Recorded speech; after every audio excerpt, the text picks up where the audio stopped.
Thank you, Madam Speaker. Asking for a yes vote on this amendment. The controlling state Supreme Court decision in matters of the death penalty in our state is, of course, State v. Gregory. And in that decision, State v. Gregory, the state Supreme Court said that the death penalty is not per se unconstitutional, and that the court itself would not put itself in the position of saying so. Can I read from the decision, State v. Gregory, Madam Speaker? Please proceed. Because the state Supreme Court would not substitute its moral judgment for that of the people of Washington.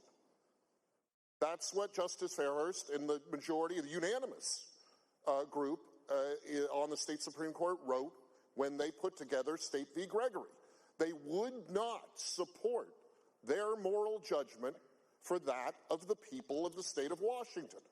What this amendment does is what the state Supreme Court calls us to do, which is allow the people of the state of Washington to assert their moral judgment on a foundational question of public policy, specifically whether or not or how this state will use the death penalty. Madam Speaker, it is incumbent on us to follow the instructions of the state Supreme Court in this matter and put it to the people. Please vote yes. Thank you, Madam Speaker. Well, if a referendum to the people won't work, let's solve this issue more elegantly. Let's simply remove the dubious sections of this underlying bill and save the matter of the foundational question of whether or not or how this state applies the death penalty for the proper consideration of that point in policy, which would be an open debate on a bill, a standalone bill dealing with those details.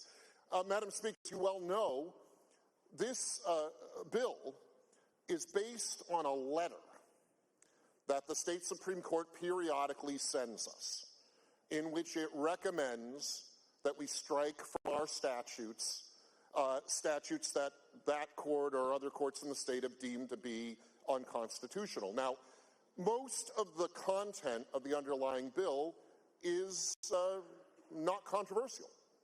We've seen this earlier today in other legislation.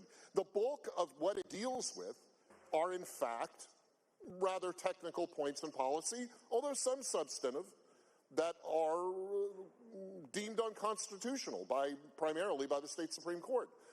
But the sections, and there's kind of 1.5 of them toward the end, that deal with the death penalty don't fit that frame.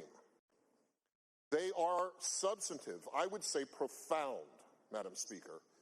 And as I've referred to earlier, in State v. Gregory, which is the controlling state Supreme Court opinion on this matter, the court itself said that the death penalty in the state of Washington is not per se unconstitutional. That what is constitutional or unconstitutional about it was how it was administered. And the focus of State v. Gregory was explicitly on the administration of this point in public policy. That the state Supreme Court found problematic. But the state Supreme Court took pains to say it was not the death penalty in principle that was unconstitutional. So Madam Speaker, this striking of the statutes describing how we deal with the death penalty in our state doesn't fit in this bill. It's not proper. It is not something rendered null. It is not something rendered moot or void. In fact, State v. Gregory leaves the question of the death penalty open to further discussion. And that falls to us to determine. So let's save that for the proper venue, the proper time.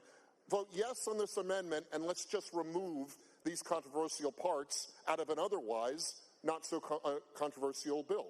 Well, Madam Speaker, but for the death penalty sections of this underlying bill, I could recommend a yes vote. I could probably speak to a mixed vote. But, Madam Speaker, including those sections in this bill creates trouble in this bill that goes beyond just the debate over the constitutionality of the death penalty in this state, a debate which I repeat we ought to have on this floor, and goes to the matter of really the balance of power, the separation of powers among the branches of government.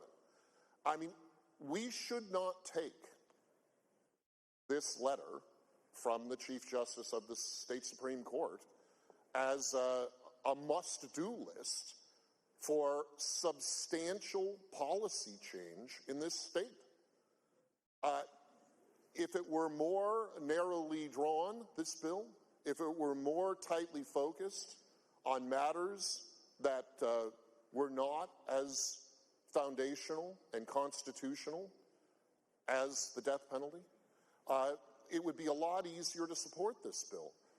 But, Madam Speaker, we have to stand not only for the rights and the voices of victims of violent crime in this state, Madam Speaker, we have to stand for ourselves.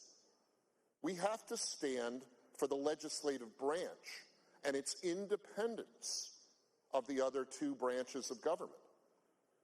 Madam Speaker, we have the opportunity here to do our part in being part of the push and pull, the tug among the branches of government that assure the best public policy outcomes for the people of Washington.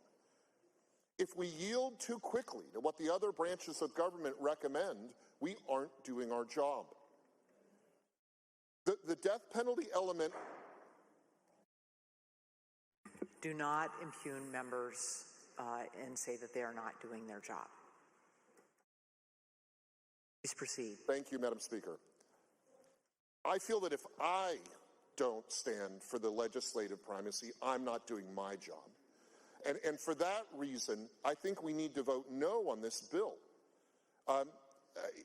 It is essential to our form of government that we stand together for a strong legislative branch. And unfortunately, right now, given the current shape of this bill, to do that leads me to vote no on the bill.